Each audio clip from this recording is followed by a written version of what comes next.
সকালবেলা ঘুম থেকে উঠবার পরেই আমরা কিন্তু নিজেদের চেহারাটা দেখবার জন্য যে আয়নার সামনে দাঁড়াই, সেই আয়নাতে কিন্তু আমরা আমাদের নিজেদের ছবিটাই দেখতে পাই, অর্থাৎ নিজেদেরকেই আমরা দেখতে পাই। এই যে নিজেদেরকে দেখতে পাই যে আমরা কেমন দেখাচ্ছে, এই জিনিসটাই কিন্তু হচ্ছে প্রতিবিম্ব বা বিম্ব যদি বলি। এই ইমেজ যদি আমরা দেখতে পাচ্ছি, ঠিক সেই জায়গাটায় কিভাবে এটা গঠিত হয় এবং এই ইমেজ কি সত্যি অর্থে আছে কিনা, বা এটা কি অসৎভাবে বা অবাস্তবভাবে আছে কিনা, এই বিষয়গুলো সম্বন্ধে আজকের আমাদের এই ক্লাসটা।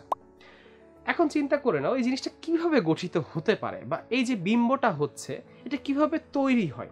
খুব চমৎকার একটা অংশ হচ্ছে, যদি কোনো একটা বিন্দু থেকে নিঃসৃত আলোকরশ্মি প্রকৃতপক্ষে অন্য আরেকটা জায়গায় গিয়ে মিলিত হয়ে যায়, তাহলে কিন্তু ওই বিন্দুটা গঠিত হয়ে যাচ্ছে।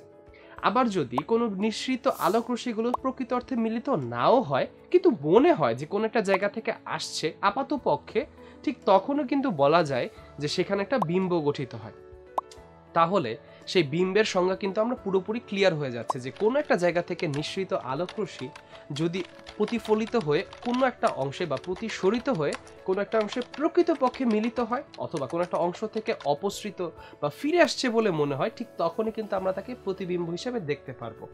ব্যাপারটা খুব চমৎকারভাবে বোঝা যায় যদি সমতল দর্পণের ক্ষেত্রে চিন্তা করো এখানে যে সমতল দর্পণটা আছে এম প্রাইম, এইখানে ও বিন্দু থেকে আলোকরশ্মিগুলো আসছে এম বিন্দুতে, এরপরে সেটা আবার চলে যাচ্ছে যে ও আর বিন্দুতে এবং তা প্রতিফলিত হচ্ছে আর আর প্রাইম রশ্মি হিসেবে। এইগুলোকে যদি পেছনের দিকে বর্ধিত করি তাহলে দেখা যাবে যে একটা নির্দিষ্ট বিন্দু থেকে আসছে। যদি আর বিন্দুর ওইখানে চোখ রাখি বা আর প্রাইমের ওইখানে, তাহলে পেছনের দিকে দেখতে পারবো যে ও প্রাইম বিন্দু থেকে আলোকরশ্মিটা আসছে।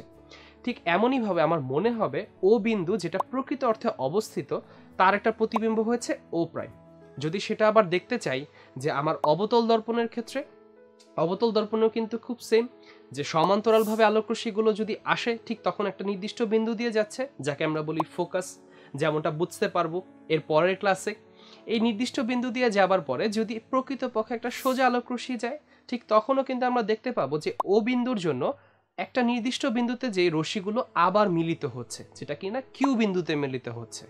তাহলে এই যে রশ্মিগুলো যেখান থেকে আসছিল, ঠিক সেই জায়গাটা থেকে যেখানে মিলিত হচ্ছে, দুইটা কিন্তু সেম বিন্দুতে সেম অংশতে আসছে, অর্থাৎ দুইটা বিন্দুর জন্য যে আমি দুইটা বস্তু দেখতে পাবো তারা কিন্তু দেখতে সেম হবে। তাহলে যদি বিন্দুগুলো মিলিত হয় কিউ বিন্দুতে, ও বিন্দু থেকে আসার পরে কিউ বিন্দুটা হবে ও বিন্দুর প্রতিবিম্ব। তাহলে একটা জায়গায় দেখতে পেলাম যে আলোকরশ্মিগুলো প্রকৃত অর্থে মিলিত হচ্ছে, এবং আরেকটা অংশে দেখতে পেলাম যে আলোকরশ্মিগুলো প্রকৃত অক্ষে মিলিত হচ্ছে না। তাহলে এই যে মিলিত হওয়া বা না হওয়ার উপর ভিত্তি করে আমরা বিম্বকে দুই ভাগে ভাগ করতে পারি। এক, অর্থাৎ এক যদি বলতে চাই যে কি হিসাবে তৈরি হচ্ছে, সেটা হচ্ছে সৎবিম্ব বা বাস্তব বিম্ব, অর্থাৎ রিয়েল ইমেজ। আর আরেকটা যদি বলি দুই, অসৎ বিম্ব বা অবাস্তব বিম্ব, সেটা হচ্ছে আনরিয়েল ইমেজ।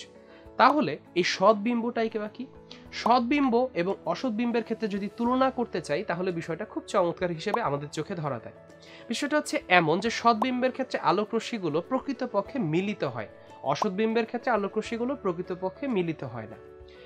সৎবিম্ব বা বাস্তব বিম্ব কিন্তু আমরা চোখেও দেখতে পারি, পর্দায়ও ফেলতে পারি, কিন্তু অসৎ বিম্বকে আমরা চোখে দেখতে পাইলেও পর্দায় ফেলতে পারি না। বিষয়টা একটু যদি ব্যাখ্যা করি, আমরা যখন সিনেমা হলে যাই ঠিক তখন কিন্তু আমরা দেখতে পাই যে সিনেমার যে পর্দা আছে ঠিক সেখানে আলোকরশ্মি ফেলা হচ্ছে, এবং সেখানে সকল আলোকরশ্মিগুলো মিলিত হয় বলে কিন্তু আমরা সিনেমার পর্দায় সিনেমাটা দেখতে পারি। ঠিক তাহলে সেখানে কি বিম্ব গঠিত হচ্ছে যদি বলি, চমৎকার সৎবিম্বই গঠিত হচ্ছে। ঠিক এইখান থেকে আবার আমরা বলতে পারি যে সমতল দর্পণ এবং উত্তল বা অবতল এই দর্পণগুলো ব্যবহার করে আমরা কিন্তু বিভিন্ন বিম্ব গঠন করছি, কিন্তু এর মধ্যে শুধুমাত্র অবতল দর্পণ এবং উত্তল লেন্স ব্যবহার করে আমরা তৈরি করতে পারি সৎবিম্ব। আর যে কোনো ধরনের দর্পণ কিংবা যে কোনো ধরনের লেন্স ব্যবহার করে আমরা অসৎবিম্ব তৈরি করতে পারি।